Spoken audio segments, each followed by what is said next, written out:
Hello అండి, welcome back to our channel. ఈరోజు వీడియోలో మంచి మాటలు ఏమిటో విందామా? గాజు పగిలే కొద్దీ పదునెక్కుతుంది, మనసు విరిగే కొద్దీ మాట కఠినంగా మారిపోతుంది. ఏ వ్యక్తి అయినా కొడితే భరించగలడు, కానీ తన మనసును బాధ పెడితే మాత్రం అస్సలు తట్టుకోలేడు. నీతో ప్రేమగా మాట్లాడే వాళ్ళంతా నీ వాళ్ళే అనుకుంటే పొరపాటే. చాలామంది వాళ్ళ అవసరం ఉన్నంత వరకే ప్రేమను నటిస్తారు. అవసరం తీరాక వాళ్ళ నిజస్వరూపం బయట పెడతారు. గెలిస్తే చప్పట్లు కొట్టే 10 చేతులు పక్కనుంటాయి. పదవి వస్తే నమస్కరించేందుకు ఎన్నో చేతులు ఉంటాయి. కానీ కష్టం వస్తే నీ కన్నీటిని తుడవడానికి నీ 2 చేతులే ఉంటాయి. అందుకే చుట్టూ ఉన్న మందిని నీ బలం అనుకోకు. నీ బలం నీ 2 చేతుల్లోనే ఉందని మరచిపోకు. ఎదురుగా ఉన్నప్పుడు చూపించే ప్రేమ తాత్కాలికం.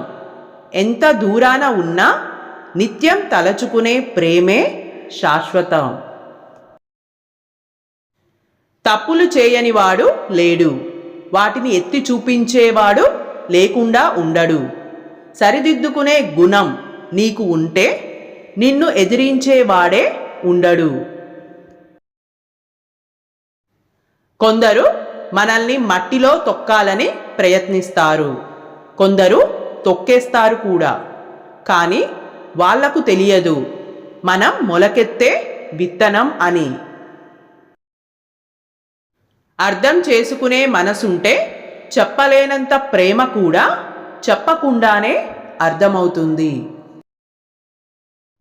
జీవితంలో ఒక ముఖ్యమైన నిర్ణయం తీసుకున్నప్పుడు గెలిచామా ఓడామా అన్నది ముఖ్యం కాదు.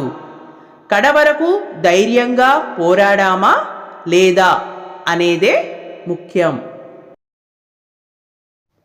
మనం ఏం చేసినా ఎవరూ చూడరు అనుకుంటారు, కానీ కర్మ అనేది ఒకటి ఉంటుంది. అది అన్నింటికీ సమాధానం చెప్తుంది. జాగ్రత్త.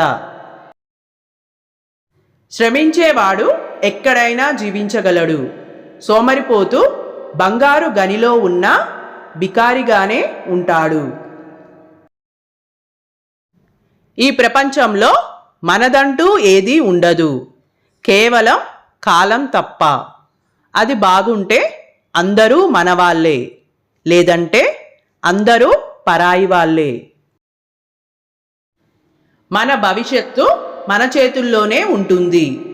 దానిని చక్కదిద్దుకోవాలనే ఆలోచన మనలో మొలకెత్తినప్పుడు ఎంత సమస్య అయినా చిన్నదిగానే కనిపిస్తుంది. మోసం ఎప్పుడూ మంచి అనే ముసుగు వేసుకొని పరిచయం అవుతుంది. దానిని గుర్తించే లోపు జీవితాన్నే నాశనం చేస్తుంది. ఓటమి తరువాత మరొకసారి రెట్టింపు ఉత్సాహంతో ప్రయత్నించడమే గెలుపు రహస్యం. పరిస్థితులు అనుకూలంగా ఉన్నప్పుడు పరిగెత్తడం గొప్ప కాదు, ప్రతికూల పరిస్థితుల్లో నిలబడగలిగిన వాడే గొప్పవాడు. ఓకే అండి, ఈ వీడియో మీకు నచ్చినట్లయితే please like, share and subscribe my channel.